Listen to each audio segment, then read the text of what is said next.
বাঙালি সংস্কৃতির নামে পহেলা বৈশাখের সংস্কৃতি পালন করবেন, ওটা হিন্দুদের সংস্কৃতি, ওটা আপনার সংস্কৃতি নয়, ঠিক কিনা?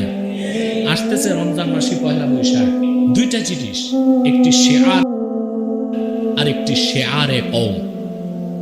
আপনি কোনো জাতির শেয়ারে কম হচ্ছে একটি জাতিগোষ্ঠী, তাদের কোনো সংস্কৃতির অনুসরণ আপনি করলেন, তাদের অনুকরণ করলেন, সেটা হারাম। কিন্তু শেয়ারে হচ্ছে বিধর্মীদের ধর্মীয় অনুসরণ, ওইটা হারাম না, ওইটা কুফর। অতএব সংস্কৃতির নামে বিজাতীয় সংস্কৃতির অনুসরণ করবেন না। কথা বুঝছেন? আমাদের ইসলাম পরিপূর্ণ জীবন বিধান, ইসলামের সংস্কৃতি ভিন্ন জাতি থেকে মুসলমান কোনো সংস্কৃতি নিতে পারবে না। মুসলমানকে সংস্কৃতি নিতে হবে ইসলামেরই সংস্কৃতি, ঠিক কিনা বলে? বাঙালি সংস্কৃতির নামে পহেলা বৈশাখের সংস্কৃতি পালন করবেন, ওটা হিন্দুদের সংস্কৃতি, ওটা আপনার সংস্কৃতি নয়, ঠিক কিনা?